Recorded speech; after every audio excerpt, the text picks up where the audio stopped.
এখন সময় হচ্ছে হলো 12:32 বাজে। আকাশটা হালকা হালকা মেঘলা, পরিবেশটা বেশ ভালোই লাগতেছে। সূর্য হচ্ছে হলো মেঘের আড়ালে ঢেকে গেছে, তাই সূর্যের যে তেজ, সেই তেজটা আসলে ফিল করতে পারতেছি না। আর যার কারণে শরীরে বেশ আরামদায়ক একটা বাতাস লাগতেছে। না হলে তো হচ্ছে হলো সূর্যের তেজের কারণে বাতাসটাও হচ্ছে হলো গরম হয়ে যায়, কিন্তু এখন সেই অবস্থাটা নাই। আসসালামু আলাইকুম সবাইকে, আশা রাখি সবাই ভালো আছেন, সুস্থ আছেন। সবাইকে নতুন দিনের একটা নতুন ব্লগে স্বাগতম, সবাইকে রোলিং ফরওয়ার্ডে স্বাগতম। আজকে 8 এপ্রিল 2025। গতকালকে যেই কাজগুলো অসমাপ্ত ছিল আপনাদেরকে নিয়ে, সেই কাজগুলোই সমাপ্ত করতে যাওয়ার উদ্দেশ্যে রওনা দিছি। আশা রাখি আজকের কাজগুলো সেরে উঠতে পারবো। প্রথমেই যে কাজটা আমার করার দরকার সেটা হচ্ছে হলো সিম উঠানো। আমার একটা পুরাতন সিম আছে, সেই সিমটাকে হচ্ছে হলো, পুরাতন না ঠিক, পুরাতনও বলা যায়, তবে সিমটা হচ্ছে বর্তমানে ইসিম করা আছে। ইসিম থেকে ফিজিক্যাল সিমে কনভার্ট করতে যাচ্ছি। তো সেজন্য হচ্ছে হলো রবি সার্ভিস সেন্টারে যেতে হবে। খুব কাছাকাছি চলে আসছি রবি সার্ভিস সেন্টারের। সামনে যে মোড়টা দেখতে পাচ্ছেন, এই মোড়টা দিয়ে যদি হচ্ছে হলো আমি হাতের বামের দিকে যাই, তাহলে রবি সার্ভিস সেন্টার। চলেন আমরা সবাই মিলে রবি সার্ভিস সেন্টারে যাই। কি হচ্ছে এখানে, এগুলো খুলে ফেলতেছে ব্যানারগুলো। বাহ, এত বড় ব্যানার কখনো খুলতে দেখি নাই। এয়ারটেল কেয়ার, রবি সেবা। এয়ারটেল আর রবিতে দুইটা একই, এই জন্য হচ্ছে হলো দুই জোড়া একই সাথে।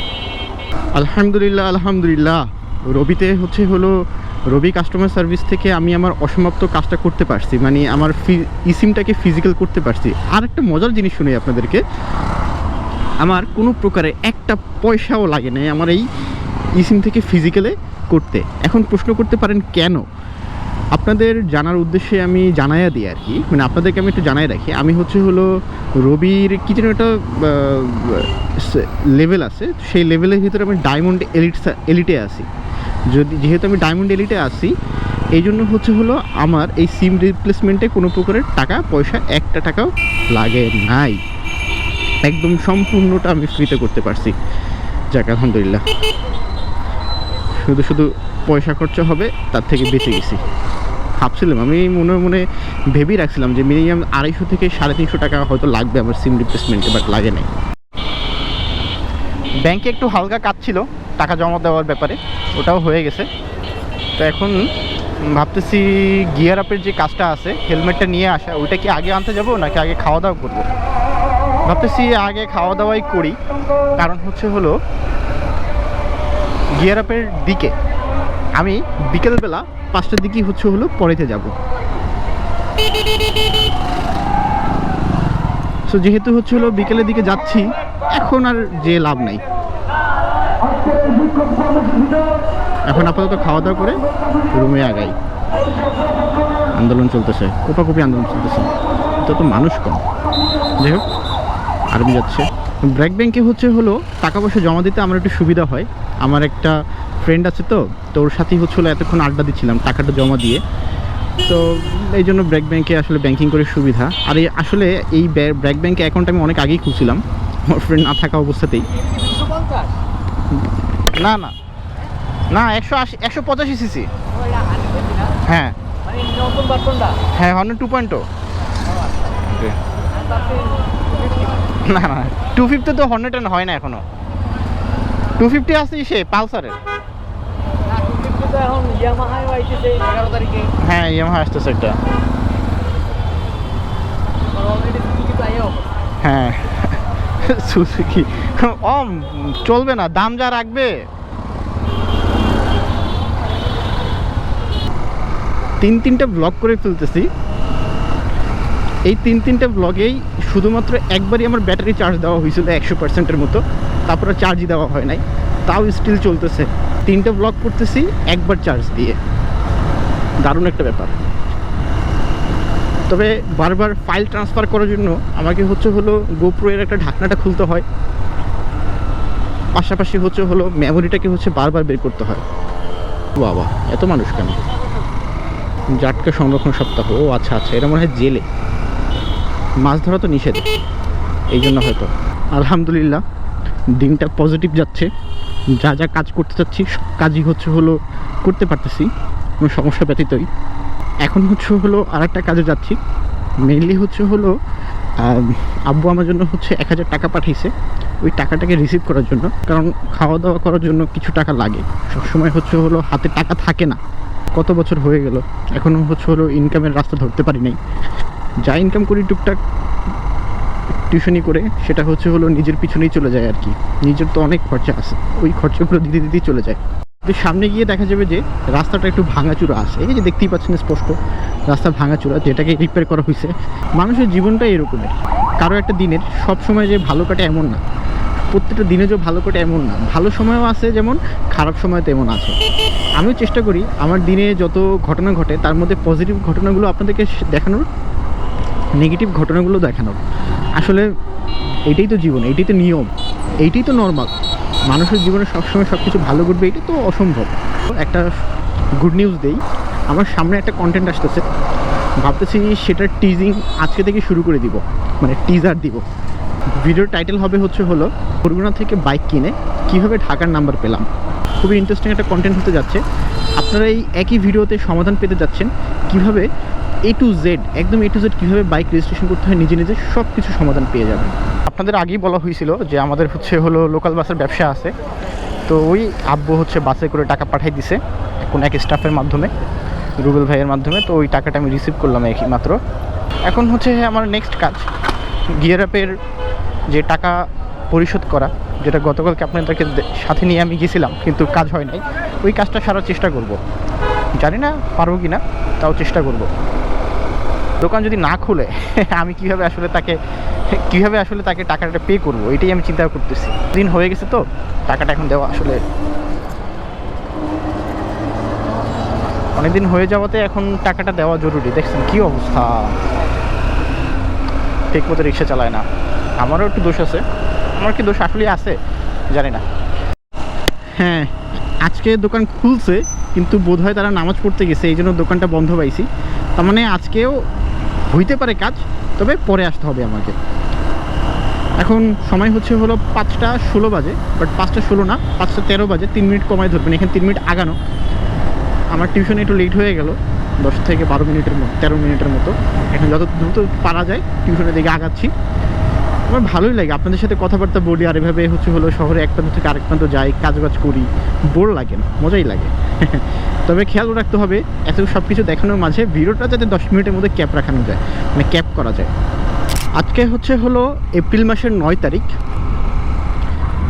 গতকালকে ব্লগটা আসলে শেষ করতে পারি নাই, মানে 8 তারিখের যে টুবিতে কি ঘটনাগুলো দেখাইলাম ওইটা আসলে সমাপ্ত করা হয় নাই। ভাবছিলাম যে রাতের বেলা আবার একটু বের হবো, তখন আপনাদের সাথে কথা বলে সমাপ্ত করে দিব, কিন্তু সেটা আর করা হয় নাই।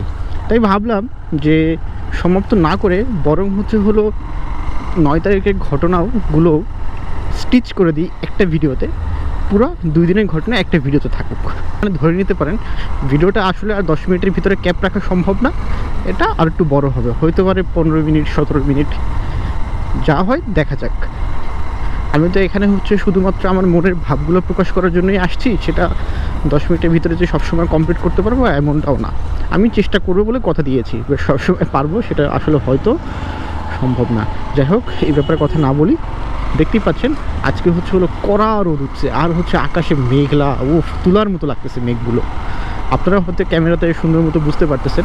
আজকে ND32 ফিল্টারটা লাগাইছি, কারণ এই যে আবহাওয়া একটু কড়া রোদ, এখানে ND16 ফিল্টারে কাজ হবে না। আপনারা এবার প্রশ্ন করতে পারেন যে ND কি 16, 32 কী বলতেছেন এগুলা? হ্যাঁ বলবো, একটু পরে বুঝাচ্ছি, কারণ জ্যাম থেকে বের হয়ে আসি। ND ফিল্টার নিয়ে যেহেতু কথা উঠলই, ভাবতেছি নেক্সট ভিডিওতে আপনাদেরকে ND ফিল্টার সম্পর্কে একদম ডিটেলস একটা ধারণা দিতে চাই। এই ভিডিওতে খুব বেশি কথা বলবো না, এমনি একটু ব্যস্ত আছি, টিউশনে যাচ্ছি। সো এর মাঝখানে এক্সপ্লেন করার সুযোগ আসলে নাই, সময় নেই আসলে। এখন আমার কাছে টিউশনটাই বেশি প্রায়োরিটি, তো সেদিকে আগাই। আপনাদেরকে বোঝানোর কাজটা নেক্সট দিন ইনশাল্লাহ নেমে আমি ডিটেলসে বুঝাবো, একটু সময় নেই। এখন নেক্সট ভিডিও আসতে একটু সময় লাগবে, কারণ এর মাঝে হচ্ছে হলো আমি বরিশাল থেকে বিদায় নিব। আর বরিশাল থেকে যদি বাইরে থাকি তাহলে বুঝতেই পারতেছেন যে ভিডিও হয়তো আপনারা দেখতে পাবেন না। দেখা যাবে 14-15 তারিখের দিকে আবার হয়তো রেগুলার ব্লগ আপলোড করা স্টার্ট করছি। আরও একটু সংক্ষেপে যদি বলি, নেক্সট যেদিনই হচ্ছে হলো আমি ভিডিও আপলোড দেবো সেদিনকারই হচ্ছে এনডি ফিল্ডটা নিয়ে বুঝাবো। সন্ধ্যা 6:03 বাজছে, যাচ্ছি হলো আর একটা টিউশনে। তবে ভাবতেছি এর মধ্যে হালকা একটু খাওয়া দাওয়া করবো। খাওয়া দাওয়া করবো বলতে রাস্তার পাশে সিপি আছে একটা, এই সিপি থেকে একটু কিছু একটা খাবো ভাবতেছি। খুবই ক্রেভিং হচ্ছে, না খেয়ে আর থাকতে পারতেছি না। আরে ভাই কি জ্যামটা পড়ছি জায়গাতে, এর সহজে এত জ্যাম তো দেখি নাই কখনো। এখানে একটা ফ্যাক্টরি আছে তো, মোস্ট প্রবলি এটাই অপশনাল ফ্যাক্টরি, ওষুধ ফ্যাক্টরি। হ্যাঁ, এই জন্য হচ্ছে হলো এখানে ট্রাকগুলোর কারণে জ্যাম লেগে গেছে। যাক, আমি আমার ডেস্টিনেশনে চলে আসছি। ওই যে সিপি সামনে দেখা যাচ্ছে। ভাই ইদান তো ওই কী বলে ওটাকে,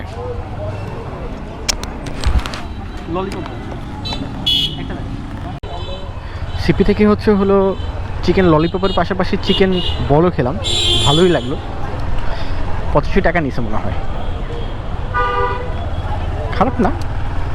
চিকেন ললিপপটা হচ্ছে হলো আমার সবথেকে ফেভারিট, ওদের ভালো লাগে আমার খেতে। এর সামনে পড়ছে যখন ক্রেভিং উঠলো আর নিজেকে থামাইতে পারলাম না। একটা ব্যাপার মাথায় আসলো, বৃষ্টির সিজনে তো বৃষ্টি থাকবেই, তখন আসলে হচ্ছে হলো কিভাবে আমি ভিডিও করব কি জানি, আমি নিজেও বলতে পারতেছি না। তখন হয়তো রেগুলার ভিডিও এভাবে নাও পেতে পারেন। তবে সামনে যখন পরীক্ষা থাকবে তখনও হয়তো আপনারা এইভাবে রেগুলার ভিডিও পাবেন না, কারণ পরীক্ষার মধ্যে আমি আসলে প্যারা নিয়ে ভিডিও বানাবো না। নিশ্চয়ই আমি আমার পড়াশোনাকেই প্রায়োরিটি দিব, কারণ এবার হচ্ছে হলো পরীক্ষা পাস করতেই হবে যে কোনোভাবে। যতটা ইফোর্ট দেওয়া পসিবল ততটা ইফোর্ট দিতে হবে। সময় হচ্ছে হলো এখন রাত 8:10 বাজে।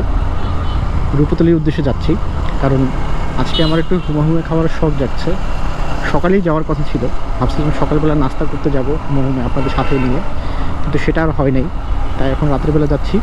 তবে নাস্তা হচ্ছে না, নাস্তাটাকে ভালোই মিস করবো। টুকটাক অন্য কিছু খাবো, আর হচ্ছে হলো চা, মেনলি হচ্ছে হলো চাটা খাওয়ার জন্য যাচ্ছি।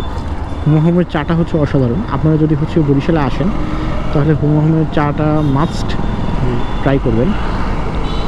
বরিশালে অনেকগুলো ভালো চা আছে, হচ্ছে গত ভিডিওতে হচ্ছে হলো অলরেডি দেখেছেন। আমি আর আমার বন্ধু রমন আমরা আমরা হচ্ছে 6 মাইল গিয়েছিলাম। 6 মাইল বাজারে একটা ফেমাস চা খেতে, সেই চাটা ভালো। তারপর হচ্ছে হলো নদীর পাড়ে একটা চা আছে, রবি ভাইয়ের চা, এটাও অসাধারণ একটা চা।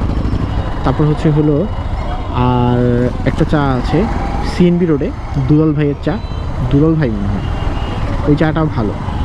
আর হচ্ছে হুমাহুমেরটা হচ্ছে অত্যন্ত ভালো। এই সবগুলো চাই ভালো। আরও একটা চা আছে ভালো, সেটা হচ্ছে হলো তালতলি নদীর পাড়ে ভাঙ্গার পাড়, সেখানেও এই ভালো একটা চা পাওয়া যায়। মানে বরিশালে আসলে ভালো চায়ের অভাব নেই। আপনি যেটাই, আপনার হাতে অপশন অনেকগুলা, আপনি যখন যেটা মন চায় আপনি সেইটাই যেতে পারবেন।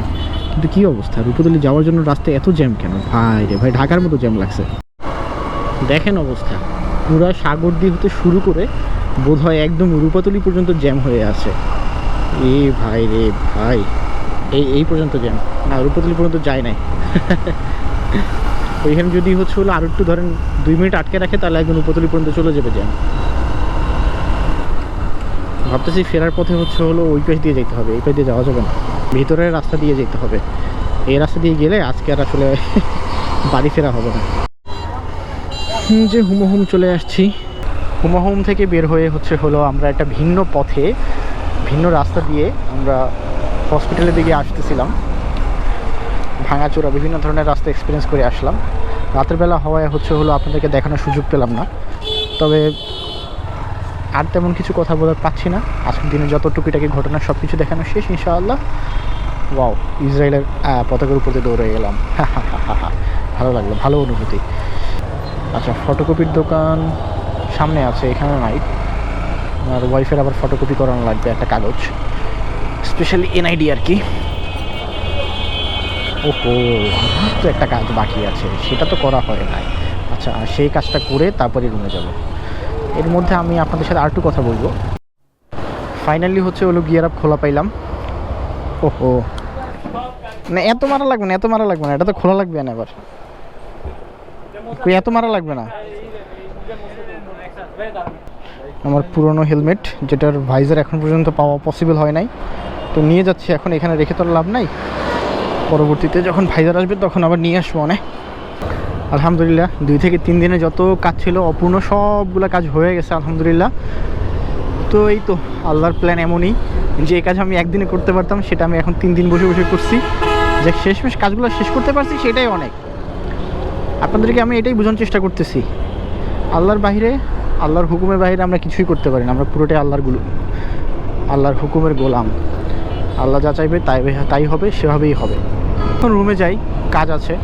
ওই যে বললাম কিছু ব্লগ এডিট করতে হবে, এখন যে ভিডিওটা দেখতেছেন এটাও তো আপলোড দিতে হবে। আসি তাহলে, সবার থেকে বিদায় নিচ্ছি। সবাই সাবস্ক্রাইব করবেন প্লিজ। আসি তাহলে, আসসালামু আলাইকুম, আল্লাহ হাফেজ। সবাই ভালো থাকবেন, সুস্থ থাকবেন।